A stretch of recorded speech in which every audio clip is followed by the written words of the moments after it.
It's a Cutlass, not a 442. So under the hood, we'll see what we have, and that's going to be... Hey, Stephen Yanni here, doing the junkyard crawl at Bernardston Auto Wrecking on a chilly November morning. I got my triple shirts on, and that's all good.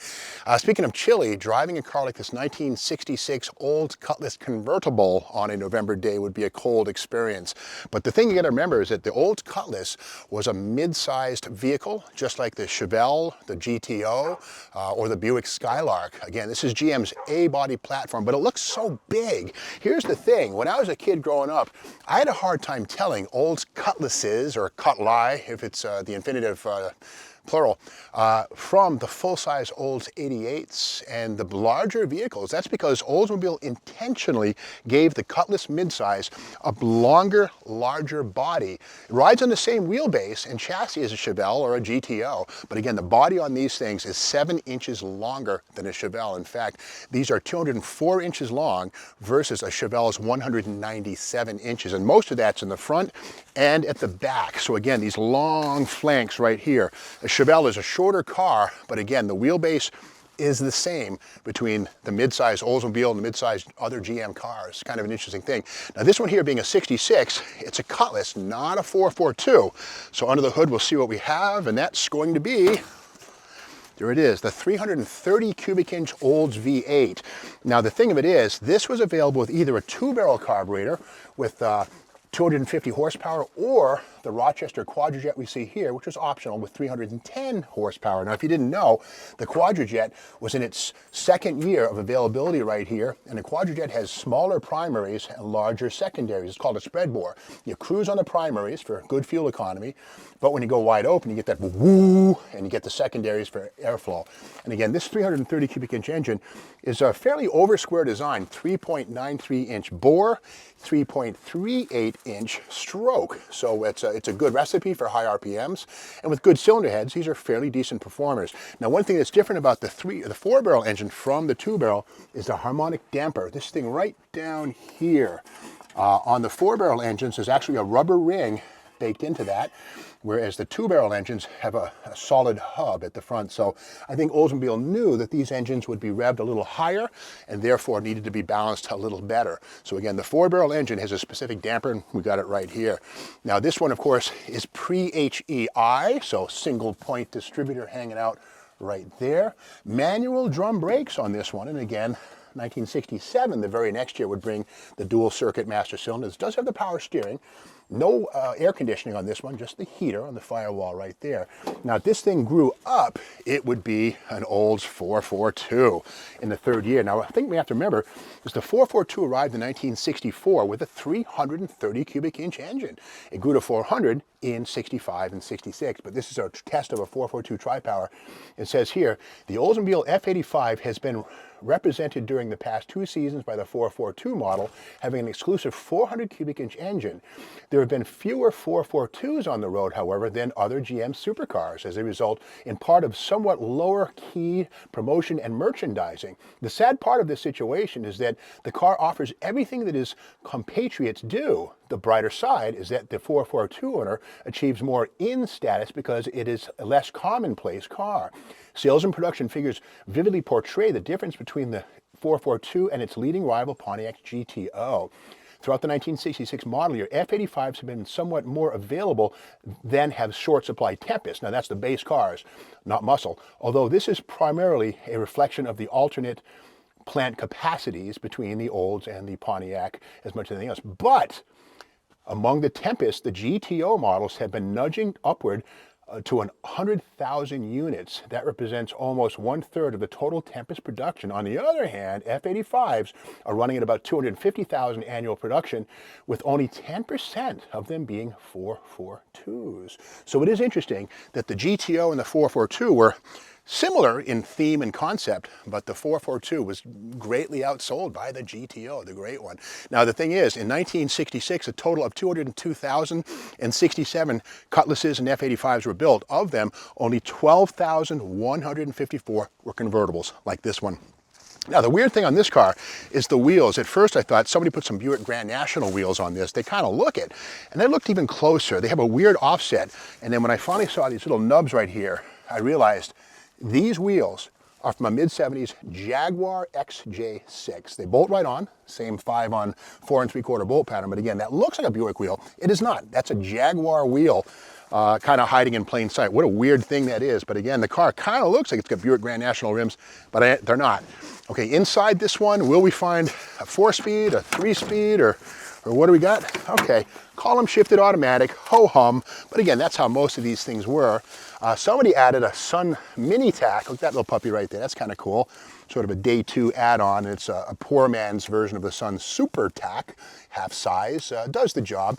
Got like the horn with the buttons here in the spokes. Padded dashboard, a safety feature in the Cutlass. And again, no 4-speed transmission. Of course, by this point in time, 442 no longer meant 4-barrel, 4-speed dual exhaust. It meant 400 cubes, 4-barrel carburetor, dual exhaust. You could get an automatic in a 442, 65 and 66. Not in 64. They're all manual transmission cars, 4-speeds. Now, one thing about this, again, is the fact that this is a longer car, and I always like to break out a car model. This is the AMT release of the 66 Olds 442 tri-power car, and in this kit, we'll see a couple of things. First up, the kit itself was tooled, I think in the early 90s, just a beautiful model. Great proportions, great detailing all the way around, and the thing I love most about it, separate frame. And again, as a convertible, this car will have a boxed frame, and it's rendered here in this kit. But again, hardtops will generally have a C-section frame here, but in convertibles, these are going to be boxed frames. We'll get to that in a second. But bigger than that is the fact that the Cutlass is actually a longer car by 7 inches. Here's the Cutlass, and here's a 67 Malibu. And we can see right here the difference here, let's do this, there we go. And we can see that even in 1/25th scale, there's a difference, scale 7 inches right there. So even though they have the same wheelbase, the Cutlass is actually a longer car front and rear. That's all about the styling, the more inflated quarter panels that we see on the Oldsmobile. And you got to remember that Oldsmobile was an upscale model. It was, above Chevrolet and I think even Pontiac. So Oldsmobile had to look bigger and be bigger to justify the higher price. And in fact, to establish its credence as a more luxurious version of the other GMA bodies. Let's look inside the trunk and see what we can discover here. Okay, yeah, lots of trim. Here's the royal plum metallic paint, always well preserved under the deck lid. One of the most protected parts of any car. And this looks to be the optional trunk. Yeah, trunk lamp right there, kind of cool. Here's the wire that feeds it. Open the trunk, that puppy lights up.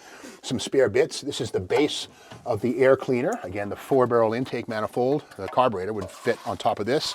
See if we have the pie tin.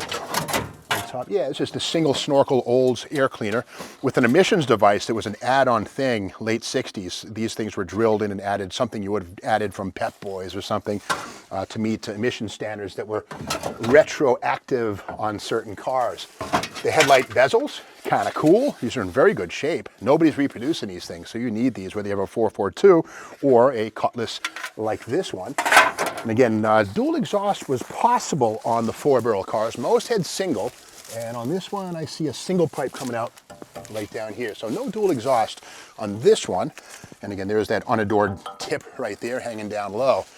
And again, back to the frame on this thing. This is going to have a boxed frame underneath the rockers. If you reached under there, you'd feel a smooth face. If this was a hardtop or sedan, you'd feel sort of a C-channel, which would be the open frame. The difference in weight, these are 100 pounds heavier, these frames, convertible frames, than the hardtop frames, but it's worth it because without the roof on these things, there's much more cowl flex potentially, so you need a stiffer frame to keep everything happy and solid. Let's open this door here, and yeah, kind of nice, very cool. The body by Fisher, here's the logo right here. Of course, the Fisher brothers were 4 or 5, I believe, brothers in early 20th century who opened a plant that made wagons and horse-drawn things, and of course moved into automobile bodies. Billy Durant and General Motors bought up the Fishers, and that logo is a reference to the Fisher brothers enterprise. Padded dash here, 1966. Let's play the game. What's in the box? And lift this up. Okay, kind of cool. Cutlass, there you have it right there. Now the Cutlass was first seen, that name, in the 1950s aboard a GM Motorama show car that was an Oldsmobile piece, and just, yeah, little lenses and things. And this little guy here probably goes to a console or maybe a lamp of some kind. It's the lens for it. Kind of a hard thing if you need it. But again, what's in the box. In this case, no gold bars, unfortunately. But Kind of a cool deal though, this padded dash or a glove compartment door right there. It's in good shape too. These things are often rotten and falling apart. Bench seats on this one. And again, the top mechanism on this one is a manual top. No, it's not, it's power. We look down here, we can see here are the hoses and the electric pump, I believe, and not there. Maybe it's somewhere here, often taken, but these hoses here would route something akin to brake fluid, a hydraulic type fluid, which would then actuate the pistons, which would then raise or retract the frame for the top. So again, here we have it here, a fairly rare Olds Cutlass, not a 442, 330 cubic inches. The very next year, this engine would grow to 350 cubic inches, courtesy of a 120 thousandths overbore, making it one of the most over-square V8s in Detroit. Kind of a cool engine. 405 bore, 338 stroke, which is really over-square. Good for high revs. In fact, these engines as W31 350s in 1969, 69, 70 were very, very well known for being high-revving engines on the W machines, W31, based on that Olds 350. So again, this 350, this 350 has nothing to do with Chevy small blocks. These are entirely Oldsmobile engines. So that's the story of this 1966 Olds Cutlass convertible here at Bernardston Auto Wrecking. If you like this video, be sure to subscribe to the Steve Maggs YouTube channel. Come back tomorrow for even more.